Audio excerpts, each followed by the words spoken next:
오늘은 악한 세상에서 그리스도인으로 어떻게 살 것인가 라는 제목으로 우리 베드로전서 말씀 우리 함께 같이 나누고자 합니다.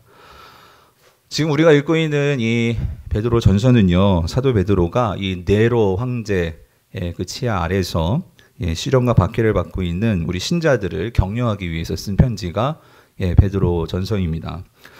주 1세기 때 1세기 내내 그리스도인들은 로마 제국 아래에서 그 박해를 당하면서 그들은 색출당하여서 죽임을 당하는 그런 일들을 당하고 있었습니다. 그래서 이 그 기독교인들이 이렇게 박해를 받는 그 누구로부터 이렇게 힘든 어려운 고초를 당했느냐, 크게 세 그룹으로 이 사회적으로 경제적으로 그들이 어려움을 당했는데, 그 대상들은 로마인들, 그리고 유대인들, 또 자신의 가족들이었습니다. 그러니까 사방에 우겨쌈을 당하는 게 이 그리스도인들이었죠. 그래서 그리스도인들은 황제를 신으로 섬기지 않았죠. 그래서 로마 황제를 신으로 섬기지 않는다고 해서 그걸 거부하니까 로마 정부로부터 박해를 받았고, 또 이교도 신전에서 예배를 하지 않으니까 지역 주민들, 사람들에게 또 미움을 당했고, 그리고 이교도 문화가 참 음란하고 또 끔찍한 이 부도덕적인 일들을 행하는데 그리스도인들은 거기에 참여할 수가 없었죠. 그러다 보니 또 그 공동체들 안에서 또 이 외톨이가 되고 왕따를 당하고, 그리고 특별히 이 기독교인들이 이제 있는 곳에는 이 종교 사업자들, 다시 말하면 그때 이렇게 우상을 만들고 뭐 이런 일들을 하는 사람들이 돈을 벌 수가 없는 거예요. 그 지역에서. 그러니까 당연히 이 그리스도인들을 좋아하지 않았겠죠. 그래서 많은 극심한 이런 박해들, 그런 상황들이 이 초대교회, 이 성도들의 상황이었습니다. 자, 근데 여러분, 이런 박해 상황에서도 불구하고 참 놀라운 사실은요, 이 기독교가 뿌리 뽑히지 않고 오히려 더 뿌리를 견고하게 내리고 부흥 성장할 수 있었다라는 거예요. 그래서 실질적으로 학자들은 이 점이 참 궁금한 거죠. 초기 박해 상황에서도 왜 그리스도가 무너지지 않고 점점 그리스도인들이 되는 숫자가 늘어나게 되었을까? 이거는 기독교인들이 아니더라도 저희 사회학자들도, 저도 사회학을 공부했지만 그런 조직의 어떤 그러한 그 운영에서도 참 관심이 가는 주제인데, 미국의 기독교 역사학자이면서 초기 기독교 연구가인 이 앨런 크라이더 박사가 쓴 최근에 나온 책인데요. 이 책입니다. 초기 교회와 인내의 발효라는 책이 있습니다. 이 책의 부제는 이래요. 로마 제국 안에 뿌리 내린 초기 기독교의 성장 비밀입니다. 어떻게 초기 교회가 이렇게 성장할 수 있었느냐. 그래서 이 책을 보면 문제 제기를 이렇게 해요. 책 내용 그대로 적어왔는데, 사람들은 왜 그리스도인이 되었을까? 적어도 처음 2세기 동안 로마 제국 안에서 그리스도인들은 작은 움직임에 불과했다. 어떤 곳에서 그들은 의심할 바 없이 빠른 속도로 성장하고 있었다. 그럼에도 통계적으로 볼 때 대부분 로마인들의 삶에서 그리스도인들은 하찮고 주변적인 존재에 불과했다. 그리스도인이 되지 말아야 할 이유는 많았다. 의욕을 꺾는 요소들은 강력했다. 만약 당신이 그리스도인이 된다면 당신은 가십거리가 될 것이고, 동료들에게 조롱거리가 될 것이고, 주인과 갈등을 겪을 것이고, 이웃에게 의심의 대상이 될 것이다. 때때로 신자가 되는 것은 당신을 감옥에 보내거나 탄광으로 보내거나 죽임을 당하게 할 수도 있었다.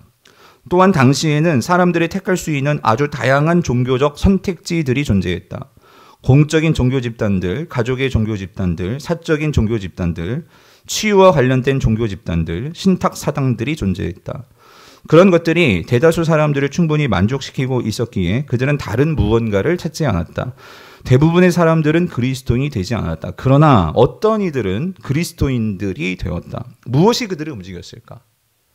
여러분 상상해 보세요. 그러니까 1세기에 이러한 여러 가지 어려움이 있고 내가 손해를 당해야 돼요. 근데 만약에 여러분들이 지금 이 상황에서 살고 있다면 여러분들은 그리스도인들이 되시겠습니까? 지금 그 문제 얘기하는 거예요. 근데 그렇게 그리스도인들이 되는 사람들이 점점 늘어났다는 거예요. 그 이유가 무엇이냐는 거죠.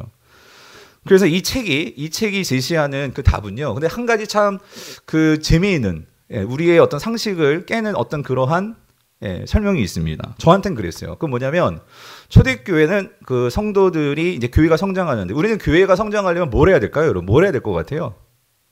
전도해야 되지 않아요? 그래서 많은 교회들이 전도 프로그램을 돌리고 뭐 선교부를 만들고 그래서 이제 우리가 그런 선교와 전도를 하잖아요. 근데 초기 교회는요 전도가 없었다는 거예요. 여러분 이상하죠? 달리 어떤 전도 프로그램이나 뭐 선교 프로그램이나 이런 게 없었다라는 거예요. 그런데도 불구하고 이 초기 교회에서 많은 이 로마인들이 교회 안으로 들어와서 그들이 세례를 받기로 결심하고 세례를 받는 수들이 꾸준히 늘어났다는 거예요. 근데 책에서 한 가지 말하는 거는요. 로마 제국 안에서 여러분 세례를 받는다는 것은 어떤 의미일까요? 이렇게 설명해요. 그것은 로마 안에서 처형의 후보자들의 리스트 안에 들어가는 게 세례자가 된다는 거였다는 거예요. 그런데도 놀라운 것은 세례를 받겠다라고 그렇게 결심하고 세례를 받는 사람들이 늘어났다는 거예요. 여러분 참 궁금하지 않습니까? 그럼 무엇이 이렇게 이런 성장을 가져온 것일까? 이 책이 제시하는 결론은 이거예요. 이 기독교인들이 그러니까 로마와는 전혀 다른 새로운 방식을 구현하면서 그렇게 살아가는 아주 독특한 사람들의 공동체를 세상 사람들이 직접 보게 되었다라는 거예요. 그리고 그들을 보면서 매력을 느꼈다는 거예요. 그리고 그 세상 방식에서 힘으로 모든 것을 주관하고 그리고 그 힘을 가지고 서로 도태시키고 그러니까 그 경쟁하면서 항상 긴장 속에서 내가 누군가를 넘어뜨려야지만 그리고 힘으로 내가 그 사람을 눌러야지만 내가 어떤 자리에 오를 수 있고 이런 경쟁 구도 속에서 평화를 누리지 못하는 사람들이 기독교 공동체를 보면서 뭔가 그들 안에서의 어떤 평강 그리고 그들 안에서의 어떤 사랑, 인내 이런 모습들을 보면서 동경하기 시작했다는 거예요. 그러면서 나도 저 안에 들어가서 저 사람들과 함께 위로를 받고 싶다. 힘을 얻고 싶다. 이러한 움직임들이 늘어났다는 거죠. 그래서 이 책의 제목이 말하는 것처럼 이런 모든 현상을 상징적으로 압축해서 표현하는 것이 인내의 발효라는 이 명제입니다. 자, 인내. 여러분 인내요. 당시 그리스 로마 문화에서 인내는요 결코 이거는 최고의 덕목이 아니었다는 거예요. 인내는 그야말로 약하고 힘없고 빼겁고 이런 노예들 이런 사람들이나 가지는 삶의 어떤 그런 양태 이게 인내라는 거예요. 그런데 여러분 기독교는 어떻죠? 초기 교회는요 사도들은요 오히려 이렇게 얘기를 했어요. 기독교인들이 가장 가져야 되고 가장 높은 덕목 중에 하나가 뭐냐? 그게 인내라는 거예요. 인내. 그래서 예를 들어 볼게요. 사도 바울이 우리 기독교의 가장 중요한 이 믿음, 소망, 사랑 중에 가장 중요한 게 뭐예요, 여러분? 뭐라고 말하죠, 바울이? 사랑이라고 말하잖아요. 근데 여러분, 사랑은 조금 너무 이게 추상적이고, 그러니까 사랑을 구체화하면서 바울은 이렇게 사랑을 설명하죠. 그 사랑은 제일 먼저 말하는 게, 사랑은 고린도전서 13장에서 뭐 하는 거래요? 오래 참고예요. 그리고 그 사랑의 맨 마지막도 보면은요, 모든 것을 참으며, 모든 것을 어떻게 해요? 견디느니라. 그러니까 사랑의 처음과 끝이 뭐냐? 인내도라는 거예요. 인내. 그래서 이 초기 이 그리스도인들은 이 로마의 박해 상황 속에서 그들이 항상 잊지 않고 기억했던 게 뭐냐면 예수 그리스도의 십자가죠. 그 예수 그리스도의 십자가를 바라보면서 그 예수 그리스도를 따르기로 결단하는 자들이 세례받는 자들이었거든요. 근데 예수 그리스도께서 십자가에서 보여주셨던 모습이 뭐냐면 인내의 모습이었죠. 그 인내를 통해서 보여주시는 사랑을 기억하면서 이 초기 기독교인들은 그 하나님의 아들이신 그 주님의 모습을 닮아가려고 그래서 이러한 그 인내의 모습을 닮아가면서 서로 어떻게 해요? 서로 격려해주고 또 서로 지지해주고 우리 함께 예수 그리스도를 닮아가자고 그렇게 그들이 삶을 살아가는데 그것이 그들의 삶 속에서 삶의 방식이 되어졌고 그리고 그것이 한마디로 발효되는 역사가 있었다는 거예요. 여러분 발효 아시죠? 발효. 뭐 우리가 뭐 술을 담그든지 매주를 담그든지 야쿠르트를 만들 발효하잖아요. 근데 발효가 뭐예요? 발효는 그러니까 인간의 눈으로 보이지 않지만 오랜 숙성에 오랜 그 한마디로 말하면 그 인내의 시간이라고 만약에 비유를 한다면 그 숙성의 시간을 통해서 이 미생물들이 그 안에서 화학적인 반응을 일으켜서 이전과는 다른 완전히 새로운 어떤 결과물을 만들어내는 거 여러분 그게 발효잖아요, 발효. 그런데 기독교가 그런 역사가 일어났다는 거예요. 예수 그리스도를 처음부터 우리가 어떤 모습으로 나아가자, 뭐 사람들에게 전도하자, 그게 아니고요.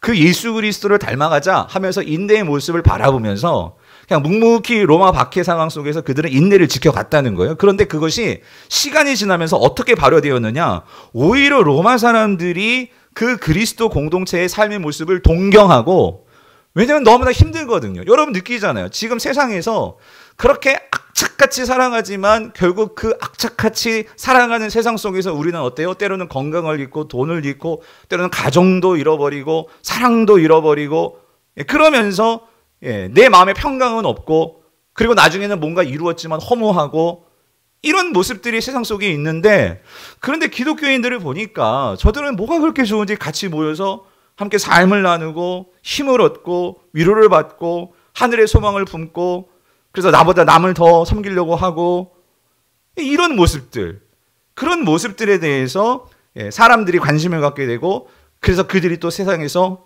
교회 안으로 몰려오는, 그러니까 이런 발효의 과정이 초대교회 모습 속에서 성장의 그 이유였다. 이 책은 그렇게 설명을 합니다. 그래서 여러분, 오늘날 우리도 마찬가지인 것 같아요. 오늘날 기독교가 우리는 또 다른 박해 상황에 있는 것 같아요. 세상 사람들이 교회를 좋아하지 않죠. 성도들 믿는 사람들 별로 관심 갖지 않죠. 그런데 우리가 이 시대에 우리가 전도 프로그램을 가지고 세상 사람들이 전도지를 나눠준다고 여러분 그 사람들이 전도지를 받겠습니까? 아닐 것 같아요. 그런데 초대교회 상황도 사실 그랬다는 거예요.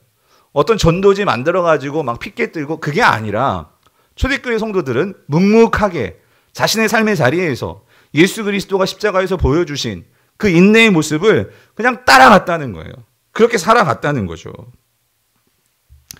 그래서 여러분, 오늘 베드로도요, 이러한 인내의 발효라는 관점에서 오늘 우리에게 하시는 말씀이에요. 뭐냐면 이 악한 세상을 살아가면서 그리스도인들이 어떻게 이 세상을 어떤 자세로 대하고 어떻게 살아가야 하는가, 그것을 우리에게 말씀해 주시는데, 자, 오늘 본문 9절을 보겠습니다. 9절을 보면 두 가지 우리가 해야 할 일이 있다라고 사도 베드로는 구체적으로 우리에게 말씀하는 바가 있어요. 자, 9절을 보세요. 9절 같이 한번 읽어볼게요. 시작. 악을 악으로, 욕을 욕으로 갚지 말고요. 자, 이게 첫 번째예요. 자, 무슨 말이냐면, 다음 슬라이드 보여주세요. 악한 세상에서 우리가 해야 할 첫 번째는 뭐냐면요, 이거예요. 악을 악으로, 욕을 욕으로 갚지 말기예요. 그러니까 다시 말하면 보복하지 않기죠. 보복하지 않기. 여러분, 여러분이 살면서 누군가에게 막 억울한 일 당할 때가 있잖아요. 세상 일을 하면서. 혹은 누군가에게 세상에 살면서 모욕당할 때 있잖아요. 내 인격을 막 모독하고 내 자존심을 막 그렇게 상처를 주고. 여러분 그럴 때 여러분 어떻게 반응하세요? 세상은 우리에게 이렇게 말할 거예요. 세상은 세상에서 이렇게 말할 거예요. 야, 왜 당하고만 있냐? 왜 바보야? 왜 당하고만 있어? 아니, 갚아줘야지. 너희가 밟히지 않으려면 아예 미리 밟아버려야지. 세상은 그렇게 아이들에게도 가르치고 세상은 그렇게 이야기를 합니다.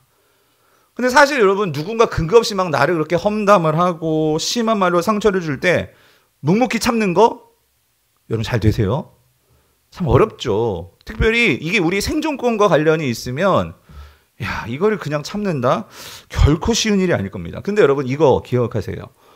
성경은 뭐라고 우리가 분명하게 말하냐면, 오늘 말씀하시죠. 아무리 화가 나도 대갚지 말고, 모욕을 당해도 그 모욕하는 사람 모욕으로 갚아주지 말아라. 성경은 이렇게 말한다는 거예요. 아마 여러분 오늘 이 설교가, 목사님 뭐 우리가 그 머리로는 알겠는데, 그래서 우리는 항상 이런 말씀 나오면 그냥 듣고 그냥 치워버리죠. 근데 여러분, 오늘 다시 한번 우리 마음 가운데 이 베드로가 악한 세상에서 우리 모두 다 살아가는 그리스도인들이잖아요. 왜 이야기를 하는 것인가를 오늘 분명히 기억해야 됩니다. 왜 그러냐면 분명한 이유가 있어요. 그것은 여러분이 예수 그리스도를 믿으시죠? 아멘이십니까?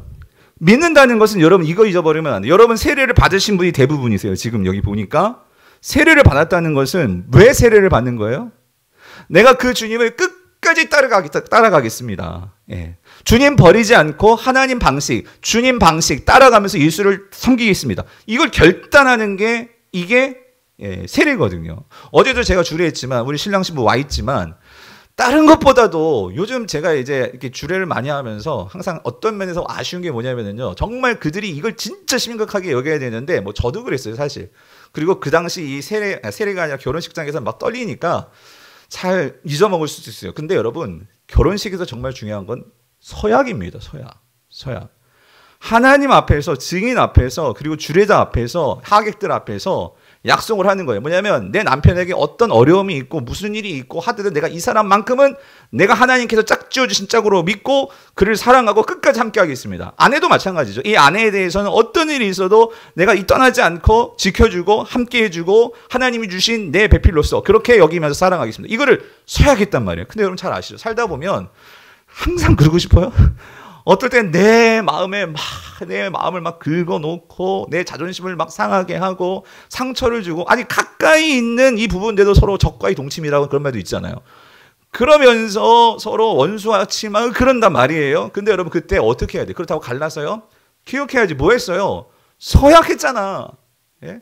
하나님 앞에서, 증인들 앞에서 서약했잖아. 그렇지, 병철아? 예, 서약했단 말이야. 그런데 여러분, 우리가 하나님 앞에서 내가 정말 그 예수 그리스도를 따르겠습니다라고 서약한 게 뭐예요? 세례란 말이에요, 세례. 자, 근데 여러분 보십시오. 우리가 믿고 우리의 앞서가신 우리의 주님께서 뭐라고 하시고 우리에게 어떤 모습을 보여주셨느냐? 베드로전서 2장 21절에서 23절이에요. 보세요. 그리스도도 너희를 위하여 고난을 받으사 너희에게 본을 끼쳐 그 자취를 따라오게 하려 하셨느니라. 그는 죄를 범하지 아니하시고 그 입에 거짓도 없으시며 욕을 당하시되 맞대어 욕하지 아니하시고 고난을 당하시되 위협하지 아니하시고예요. 여러분 여기까지만 볼게요. 여러분 예수님이요 욕을 당하셨어요. 근데 예수님이 어떻게 하셨어요? 맞대어 욕하지 않으셨대요. 예수님은 하늘과 땅의 모든 권세를 가지신 분이셨어요. 얼마든지 거기서 당장 심판하실 수도 있어요. 근데 그렇게 하지 않으셨대요. 왜 그러신 거래요? 왜 그러셨대요? 21절이 이유를 말하죠. 너희에게 뭐를 끼쳐? 본을 끼쳐. 그 자취를 어떻게 하게 하시려고? 따라오게 하시려고요. 따라오게 하시려고. 여러분, 우리가 성깔이 없고 능력이 없고 힘이 없어서 우리가 악을 악으로 갚지 않고 욕을 안 해주는 게 아니에요. 우리가 욕을 먹고 내가 악행을 내가 당했어도 그것을 악으로 갚지 않고 욕을 하지 않는 이유는요. 이 이유 때문이에요. 내가 누구를 따라가기 위해서? 누구를 따라가기 위해서? 그리스도를 따라가기 위해서. 내가 예수 그리스도의 하나님의 자녀요 그리스도와 함께 연합한 성도임을 분명하게 드러내는 것이 뭐예요? 욕을 욕하지 않고 악을 악으로 갚지 않는 거, 바로 그 모습이라는 거예요. 사랑하는 성도님들, 저와 여러분들이 살아가면서 앞으로도 무수한 억울한 일을 당할 거예요. 자존심이 상하고 마음이 상하고. 그런데 여러분 그때 꼭 기억하셔야 돼요. 내가 이 예수 그리스도를 잘 따라가고 있는가? 아니면 내 욕정대로, 내 감정대로, 내 입을 내 감정에 막혀서 나도 세상 사람들과 똑같이 욕하고 똑같이 상처 주는 그런 말을 하면서 살아가고 있는가? 여러분 산상수훈에서 예수님께서 분명히 말씀하셨죠. 자, 마태복음 5장 11절 12절 뭐라고 말씀하세요? 너희가 나 때문에 모욕을 당하고 박해를 받고 터무니없는 말로 온갖 비난을 받으면 뭐예요? 복이 있다. 이게 무슨 말이냐면 직접적으로 내가 예수 그리스도 때문에 내가 믿는 것을 이유가 되어서 핍박을 당할 수 있어요. 근데 이럴 수도 있어요. 우리가 살면서 그냥 억울하게 갑자기 난데없이 내가 어떤 억울한 말을 듣고 험담하는 얘기를 듣고 그건 막 뚜껑이 열리고 하잖아요. 근데 나는 예수 그리스도를 따르기 때문에 우리는 어떻게 해요? 그럴 때 그렇게 똑같이 갚아주는 것이 아니죠. 그런데 그럴 때 너희들에게 뭐가 있다? 복이 있다. 그러세요. 복이 있다. 왜냐하면 너희는 기뻐하고 즐거워하라. 여기에요. 하늘에서 받을 너희의 상이 어떻대요? 크기 때문이다. 그 소리예요. 무슨 말이냐면 여러분 우리가 욕을 욕으로 갚지 않고 악을 악으로 갚지 않는 것은요. 내가 지금 누구를 따라가고 있는 거예요? 예수님을 따라가고 있는 거예요. 그래서 거기에 대해서 지켜보시고 그것을 기뻐하시고 그것을 기억하시고 반드시 갚아주시는 분이 계시다. 그 소리예요. 그게 누굽니까? 우리 하나님 아버지시라는 거예요. 근데 여러분 이거 뒤집어서 생각하면 이거예요. 내가 그런데 그런 상황 속에서 내가 그 욕을 욕으로 갚고 악을 악으로 갚으면 내가 성도인데 내가 주님을 따르겠습니다 하고 세례까지 받았는데 그런데도 세상 사람과 똑같이 행동한다면 여러분 이거예요. 너희에게 상이 크기 때문이다. 이걸 뒤집으면은요 하나님이 그런 성도들을 혼내는 날이 온다 그 소리예요 여러분. 예? 구원은 받지만 혼난다 그 소리예요 여러분. 이거 제 말이 아니라 예수님이 말씀하셨습니다. 여러분 마태복음 7장 2절에서 5절을 보면 이렇게 말씀하세요. 너희가 비판하는 그 비판을 너희가 뭐예요? 비판을 받을 것이요. 너희가 헤아리는 그 헤아림으로 너희가 어떻게 해요? 헤아림을 받을 것이라. 결국 이거 누구에게 이렇게 받는다는 소리일까요? 하나님 아버지이십니다. 하나님 아버지세요.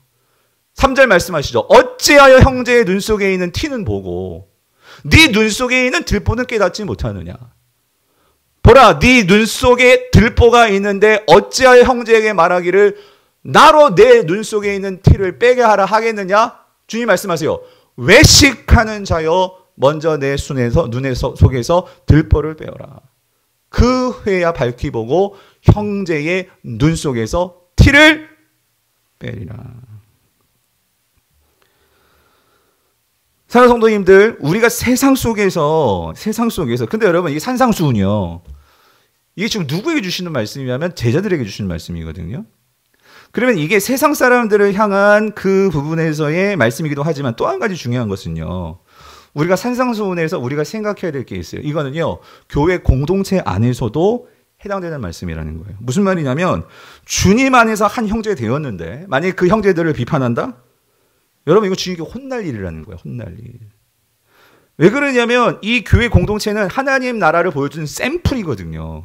그런데 세상 사람들에게 그거를 보여줘야 하는 이 샘플인 교회 안에서 서로 비난하고 욕을 욕으로 갚고 악을 악으로 갚는 일이 교회 안에서 이루어진다? 여러분 이거 혼날 일이죠. 혼날 일. 왜냐하면 이거는요 주님의 몸에 상처를 내는 일이기 때문이라는 거예요. 그래서 여러분 우리가 교회 안에서뿐만 아니라 세상 안에서뿐만 아니라 오늘 우리 예수 그리스도께서 하늘과 땅의 권세를 가지신 분이신데 그분이 교회뿐만 아니라 세상에 대해서도 세상에 보복하지 않았기 때문에 우리는 그 주님을 따라가는 이 일을 하는 것이 당연하다라는 거예요. 자, 그렇다면 여러분, 우리가 이렇게 세상에서 혹은 교회 안에서 공동체 안에서 부부 안에도 마찬가지고 서로 원망하지 않고 보복하지 않고 이렇게 살아야 되는데 그냥 그러고만 있는 것이냐? 아니에요. 할 일이 있어요. 예. 우리는 악으로 악을 갚지 않고 욕하지 않을 때 무엇을 해야 되느냐? 우리는 방향을 바꿔서요. 자, 뭘 해야 되느냐? 두 번째, 악한 세상에서 우리가 해야 할 두 번째는요. 복을 빌어주는 거예요. 복을. 오히려. 축복하는 삶을 사는 거죠. 여러분 오늘 본문 9절 다시 한번 보세요. 이렇게 말씀합니다. 악을 악으로 욕을 욕으로 갚지 말고 여기 도리어 복을 빌라. 예. 도리어 복을 빌라. 여기 도리어라는 말은 부사인데 반대로라는 거예요. 반대로. 그러니까 무슨 말이냐면 악을 악으로 욕을 욕으로 갚는 것은 세상 방식이에요. 근데 성도는 반대로 해야 된다. 반대로. 그럼 반대로 하는 게 뭐냐? 복을 빌어주는 거예요. 오히려. 예. 나를 욕하는 자를 나를 미워하는 자를 우리는 어떻게 하느냐? 복을 빌어주는 거죠. 여러분 내가 지금 욕을 먹고 있어요. 억울한 일을 당했어요. 그런데 그 사람에 대해서 내가 복을 빌어주고 내가 그 사람을 위해서 축복한다면 여러분 그건 뭘 증명하는 걸까요?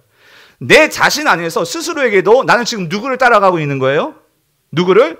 예수 그리스도를 따라가고 있는 것이고 세상 사람들은 우리를 어떻게 볼까요? 뭔가 이상한 거예요. 예. 세상 사람들은 막 욕을 하면 욕 바가지로 받는데 아니 이 사람은 달라. 이게 도대체 뭐지? 이게 뭐예요? 세상 방식이 아닌 하나님 방식을 따라가는 사람들의 모습을 드러낸다는 거죠. 여러분 나에게 잘해주고 나에게 오히려 세상 사람들에게 칭찬해주는 사람은 여러분 복 빌어주기 쉬워요? 어려워요? 당연히 쉽지. 이건 세상 사람들도 할 수 있는 일이에요. 근데 지금 여러분 보세요. 하나님께서 우리에게 말씀하시는 것은 그렇게 세상 사람들의 수준이 아니라 우리는 뭐냐면요. 우리를 지금 욕하는 사람들이에요. 우리에게 모욕하는 사람들이에요. 근데 그 사람들을 우리는 뭘 해야 된다고? 복을 빌어줘야 된다 이 소리예요. 근데 여러분 왜 이렇게 해야 되느냐? 예. 우리가 왜 이렇게 해야 되느냐? 그 이유는요. 여러분 이겁니다. 9절 뒷부분 보세요. 이를 위하여 너희가 뭘 받았으니? 뭘 받았으니? 부르심을 받았으니예요. 사랑하는 성도님들, 베드로 사도는요 분명히 말씀합니다. 왜 하나님께서 오늘 이 아침에 여러분을 불러가지고 이 예배당에 앉혀놓으셨을까요? 왜 예수님께서 여러분들을 선택하셔서 지금 이 영상 앞에서 예배드리는 성도로 부르신 것일까요? 여러분, 우리는요, 예수님이 나를 부르신 것을 내가 무슨 세계 선교를 위해서, 예수님께서 나를 부르신 것을 내가 뭔가 이 교회에서 많은 봉사하고 많은 헌금하고 그래서 정말로 주님 교회에 뭔가 이바지하는 거, 그래서 나를 부르셨어. 맞아요. 맞는데 여러분, 우리가 놓치는 게 있어요. 뭐냐면 오늘 베드로는요, 우리가 정말 이 악한 세상에서 네가 진짜 하나님 예수 그리스도를 따르는 성도냐 아니냐, 그거를 분명하게 들어주는 그 첫 출발점은 뭐냐, 그거는요, 내 입술에서부터 시작이 된다는 거예요. 내 입술에서부터 네가 진짜 하나님께 부름을 받은 자인가 아닌 자인가, 이게 분명하게 드러난다는 거예요. 그게 뭐냐면 욕을 욕하지 않고 악을 악으로 갚지 않는 거, 바로 그것이 시작이라는 거예요. 근데 문제는 우리가 이거를 너무 놓쳐버리고 우리는 신앙생활을 한다라는 거예요. 교회 안에서 정말 큰 일 하십니다. 대단한 일 하십니다. 헌신하십니다. 근데 오늘 하나님께서 말씀하시는, 너희가 이를 위하여 부르심을 받았다 말씀하시는 뭐예요? 네 입술을 통해서 정말 복을 빌어주는 삶. 예. 그래서 우리가 베드로전서 2장 9절에서 너희는 왕 같은 뭐라고 했어요? 제사장. 여러분, 제사장의 하나님의 일이 뭐예요? 제가 예배 마지막에 뭐 합니까? 축도하잖아요. 복을 빌어주잖아요. 여러분, 그건 저만 하는 게 아니고, 물론 공동체 예배에서는 하나님께서 위임한 저에게 직분이 있고 지위가 있기 때문에 축도를 하지만, 여러분의 입술로 제사장 역할을 하셔야 된다, 그 소리예요. 하나님은 이를 위해서 저와 여러분들을 부르셨대요. 그러면 여러분 기억하십시오. 여러분의 입술로 세상에서 축복하는 자들이 되어야 돼요. 저희가 지난 주일에 살펴봤지만 우리 시편 34편을 우리가 살펴봤잖아요. 시편 34편이 여러분 기억하세요? 다윗이 어떤 상황에서 지은 시였죠? 그러니까 사울에게 막 쫓김을 당하다가 갈 데 없어가지고 이제 어디까지 들어갔어요? 블레셋까지 들어가가지고 블레셋 왕 앞에서 미친 채, 예? 개 취급 그렇게 받고, 예? 그러다가 거기서 정말 하나님 은혜 받고, 그리고 너희가 여호와의 그 선하심을 맛보아 알아라 하면서 시편 34편 이후로 이 다윗은 완전히 인생이 바뀌거든요. 그래가지고 여러분 이겁니다. 베드로가요, 오늘 보면 10절부터 12절을 보면은요, 참 그 말씀을 이용하는 거예요. 참 우리가 지난주에 제가 의도한 것도 아니었는데 시편 34편을 살펴봤잖아요. 여기 10절부터 12절까지는요, 시편 34편 12절에서 16절을 그대로 인용해 온 거예요. 무슨 말이냐면 베드로가요, 예를 드는데 이거예요. 다윗도 이런 거죠. 사울에게 엄청나게 욕을 먹었잖아요. 엄청나게 악을 당했잖아요. 그러니까 34편 이전의 다윗과 34편 이후의 다윗이 다른 거예요. 34편 이전에는요, 물론 성경에는 나오지 않지만 다윗도 막 입에서요, 이 사울만 생각하면 막 욕이 막 그냥 쏟아져 나올 것 같은 거지. 막 욕하고 싶은 거지. 아니 어떻게 나한테 그럴 수 있냐고. 난 또 사위잖아, 사위. 아니 사위인데 어떻게 나를 이렇게 장인이 이럴 수가 있냐는 거죠. 막 하면서 만약에 사람 만나가지고 막 정말 사울 욕하고 막 그랬으면은요, 한두 끝도 없이 막 할 수 있었을 거예요. 정말 했는지 안 했는지 모르겠지만 어쨌든 그런데 그런 상황에서 다윗이 블레셋에 갔다가 그렇게 개 취급당하면서 그런 상황에서 하나님께서 그를 건져내 주시잖아요.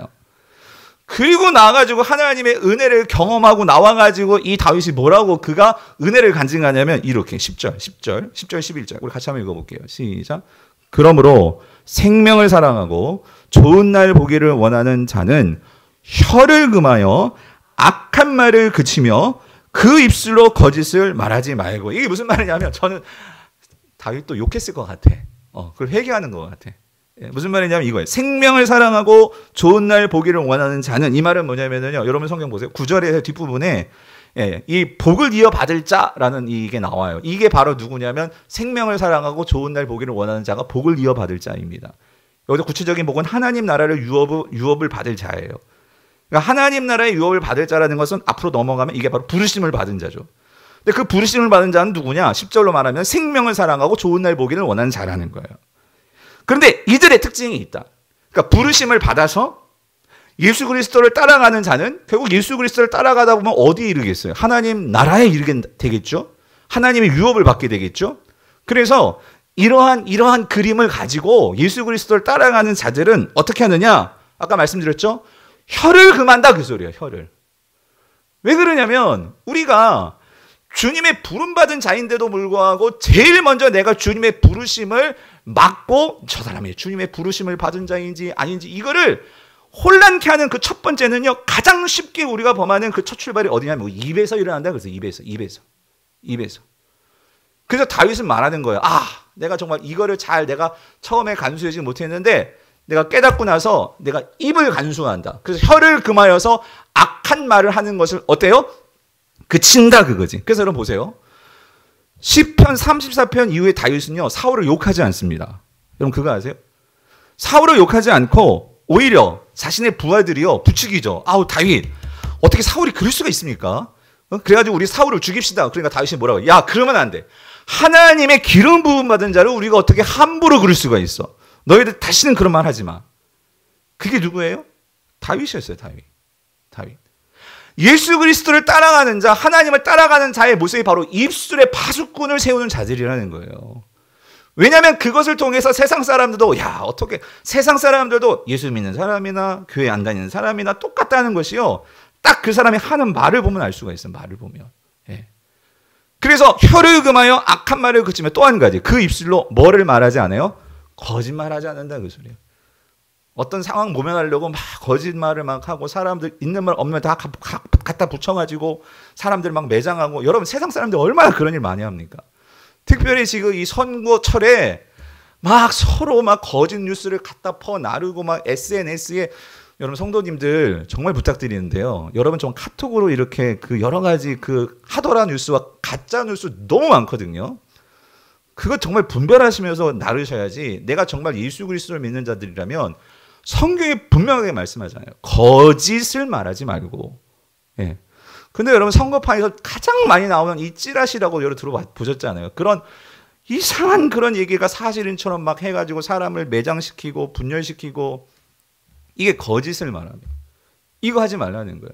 여러분 뿐만 아니라 부부 안에서도 마찬가지. 뭐냐면은요, 부부 안에서는요, 서로 어떻게 해서든지 그 약점을 감춰주는 자가 돼야 되는데 한 번 약점 발견하면 그걸 가지고 그냥 무슨 금을 캐는 것처럼 막 해가지고 나오면 그거 갖고 평생 우려먹죠. 문제 생기면 그거 갖고 막 꼬투리 잡을 그때 당신이 그랬는데 말이야. 그러면서 여러분 그러면요 결국 어떻게 되느냐? 11절 보세요. 화평이 깨지는 거예요. 화평이 깨진다. 우리가 입술을 잘 통제하고 거짓말하지 않는 이유는 성도들이요.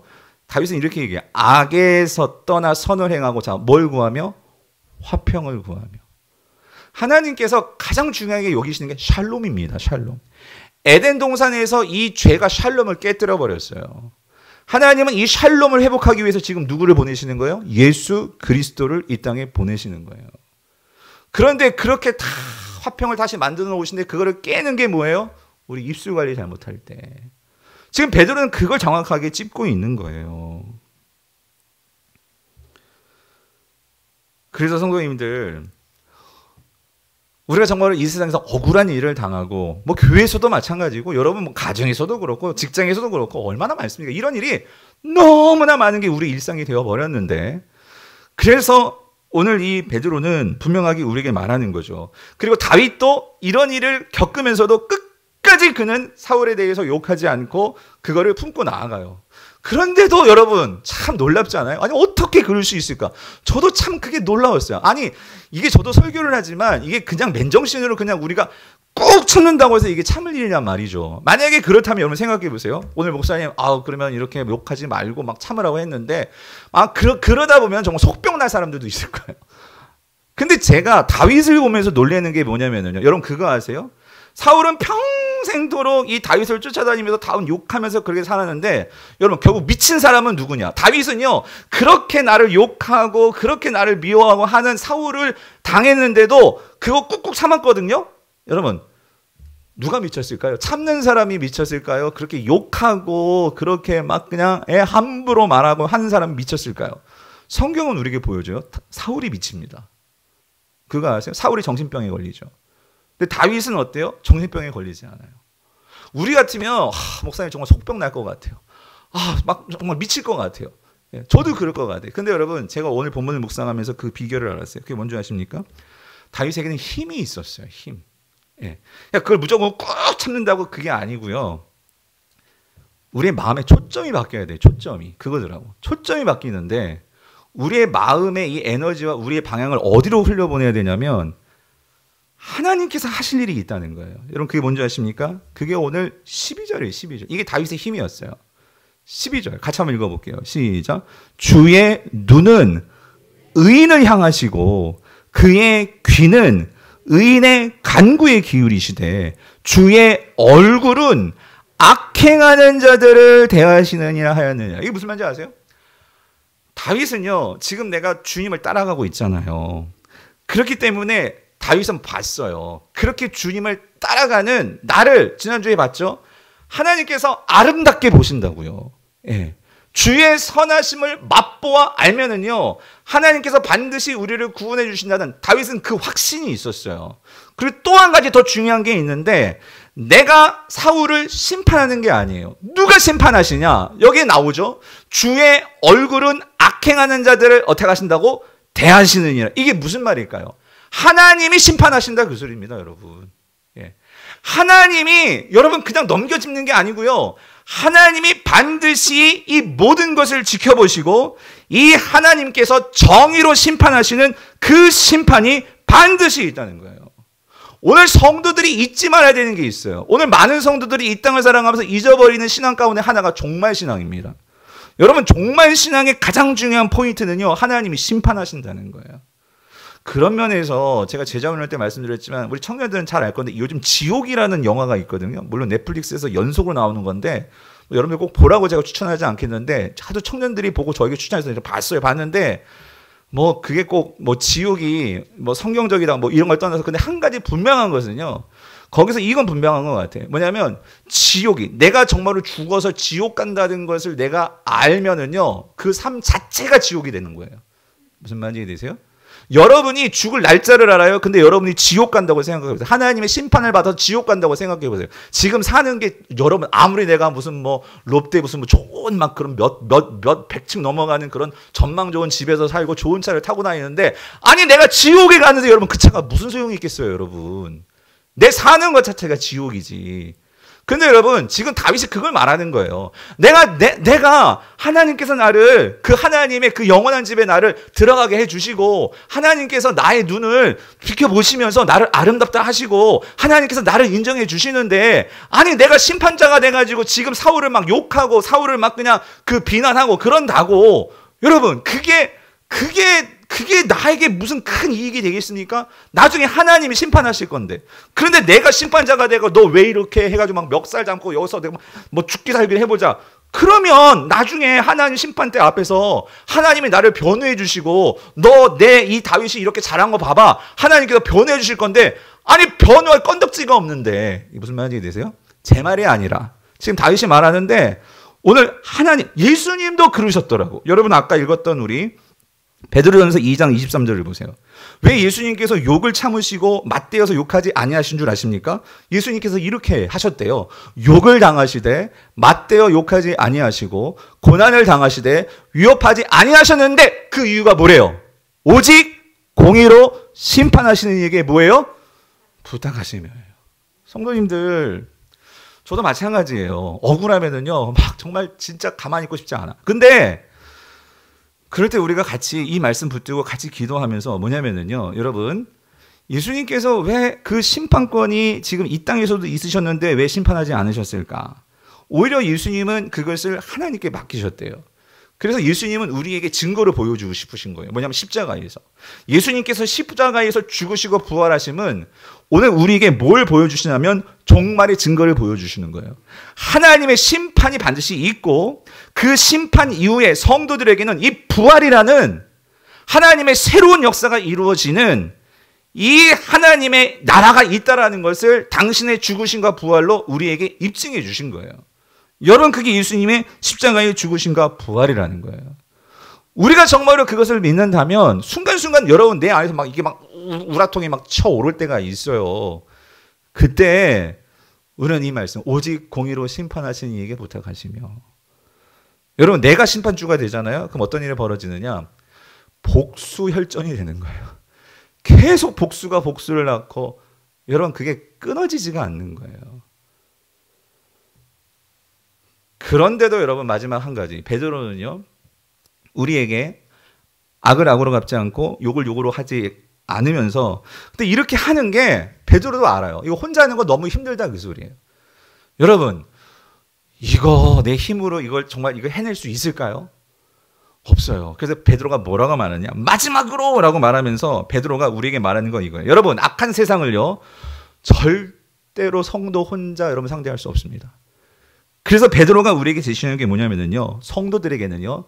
진실한 공동체가 필요하다 그 소리예요. 예. 이 진실한 공동체가 뭘까? 여러분 그게 교회입니다. 교회.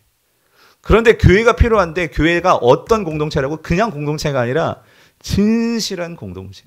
교회는 많아요. 교회는 많고 공동체도 많아요. 그렇지만 진실한 공동체는 많지 않아요.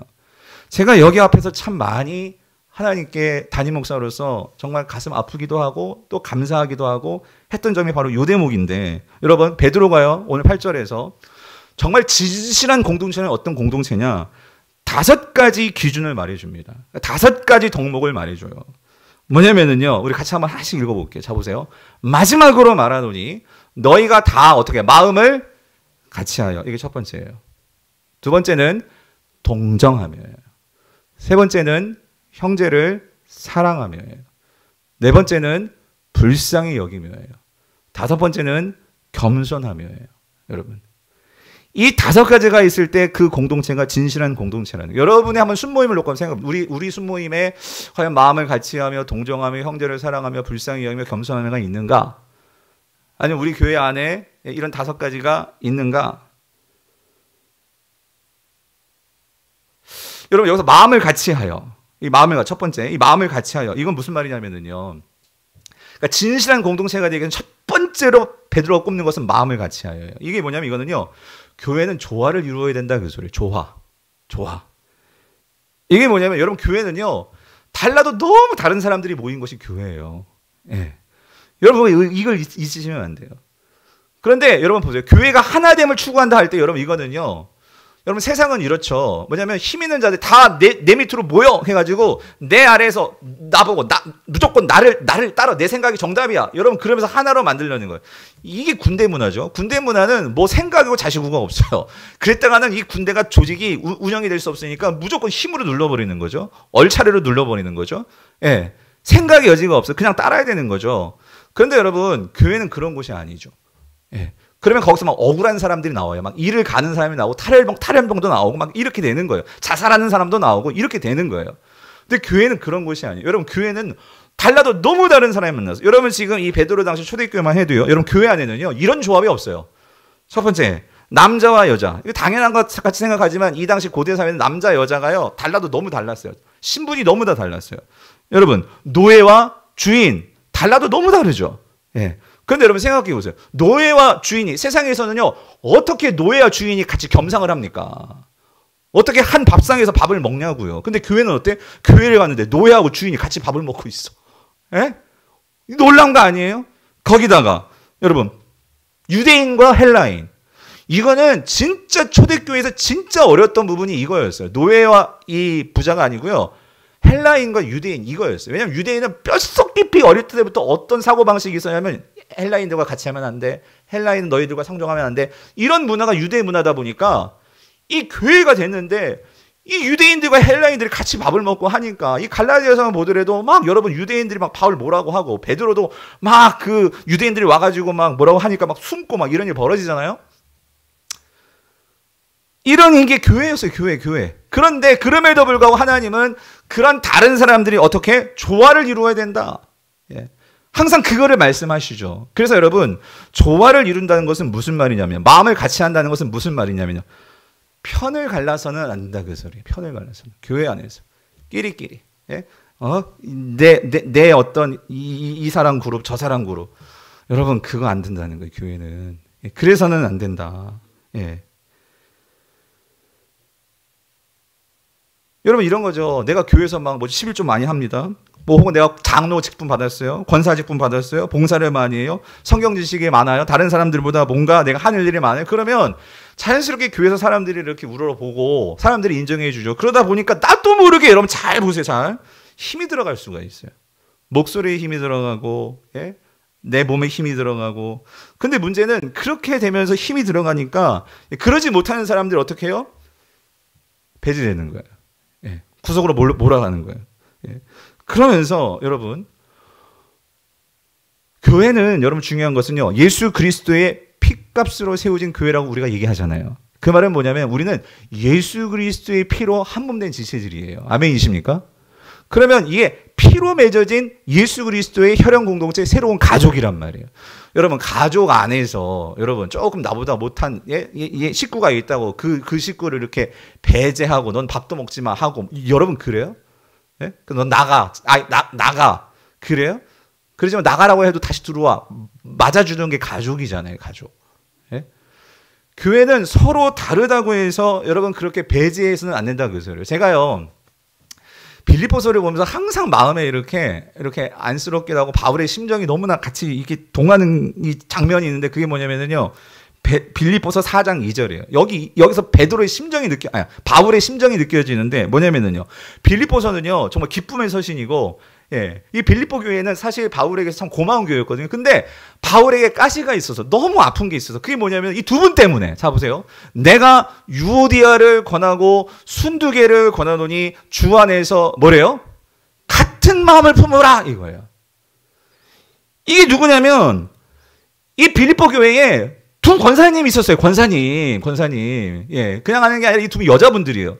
이게 빌립보 교회, 정말 이분들이 나쁜 사람들이 아니에요. 이분들이 빌립보 교회를 정말 열심히 섬기는 그런 여성 지도자들이었는데, 문제는 두 분이 달라도 너무 달라. 예. 두 분이 생각이 너무 달라. 그래가지고 항상 두 분이 싸우는 거야. 예. 근데 문제가 뭔지 아세요? 이 두 분이 교회에 어떤 힘 있는, 그러니까 교회에서 열심히 정말 사역하고 하는 지도자들인데, 두 사람이 대립을 하니까 어떤 일이 벌어진 줄 아세요? 밑에 있는 성도들이 항상 눈치를 봐. 예? 내가 이 권사님께 서야 되나? 내가 이 권사님 편에 서야 되나? 예? 전도회에서 이 권사님 말을 들어야 되나? 저 권사님 말을 들어야 되나? 예? 예를 들어서. 예? 그러니까 여러분 다 바울의 편지를 읽어보셨어요? 이렇게 실명을 거론하는 경우가, 좋은 일은 실명을 거론해요, 바울이. 그런데 이건 지금 혼나는 일이거든요. 그래서 여기서 권하노니가 두 번 나오죠. 유오디아를 권하고 순두개를 권하고, 이 권한다는 것은 내가 촉구한다, 그 소리예요. 하도 정신을 못 차리니까 이 공적인 편지에 이 두 이름이 박혀가지고 지금 우리까지도 그 이름이 잊혀지지 않고 있잖아요. 싸운 권사님들. 예? 문제는 뭐냐면 같은 마음을 품으라는데 같은 마음을 품지 못해.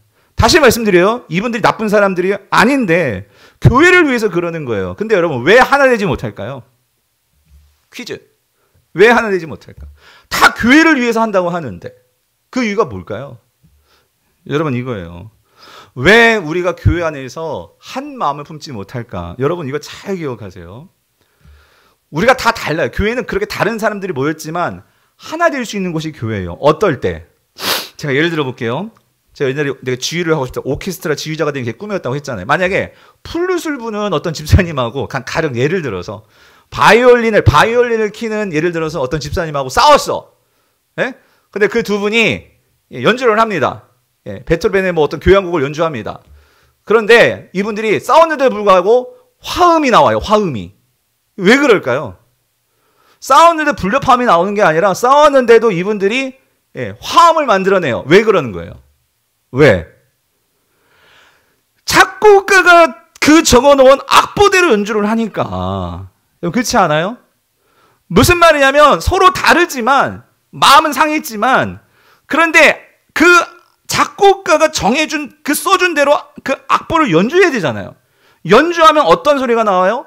화음이 나오는 거예요. 이 두 권사님의 문제는 뭐냐면 자기 열심은 있었어요. 근데 뭐가 없죠? 성도는 누구를 따라가는 자예요? 그리스도를 따라가는 자입니다.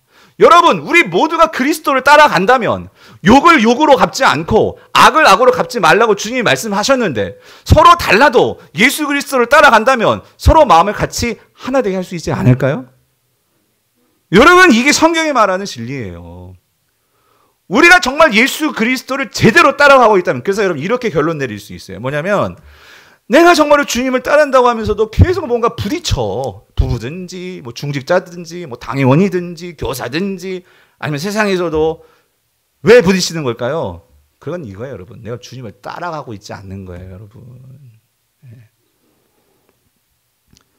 그게 마음을 같이 하여야 해요. 두 번째는 뭐냐면, 여러분, 두 번째, 진실한 공동체가 되려면 뭐 하래요? 동정하며요, 동정하며. 8절. 이 동정하며는 뭐냐면요, 우리가요, 사람들의 그 고통과 슬픔, 기쁨에 내가 동참하는 거예요. 동참하는 거. 왜 그러냐면, 우리가 그런 은혜를 받았거든요.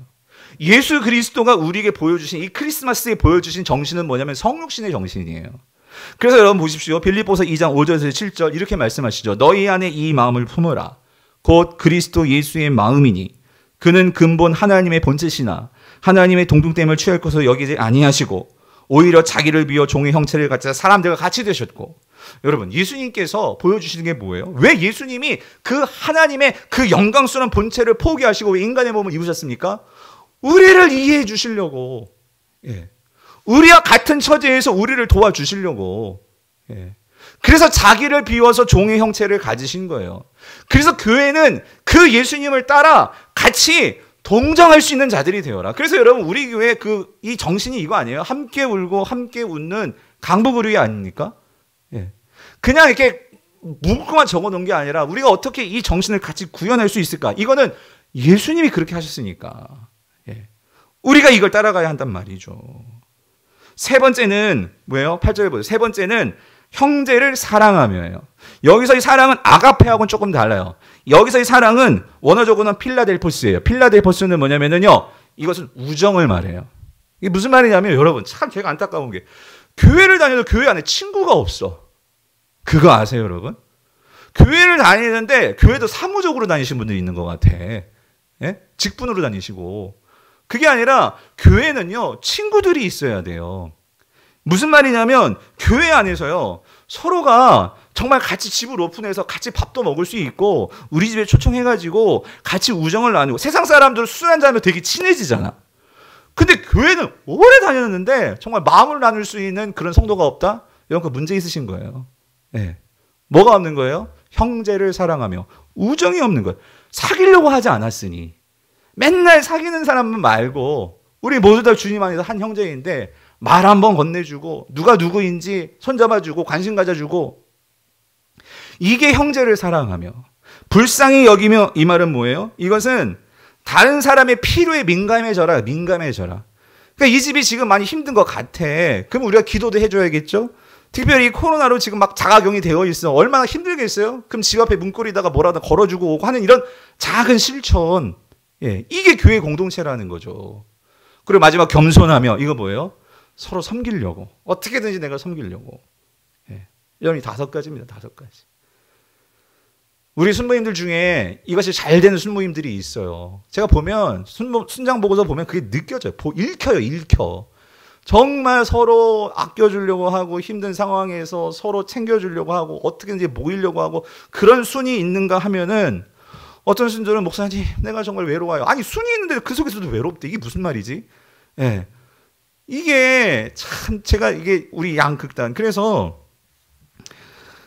사랑하는 성도님들, 제가 정말 기도하면서 내년에요, 우리 순을 완전 싹 바꾸려고 그래요. 무슨 말이냐면, 내년에 새롭게 순 조직을 하려고 해요.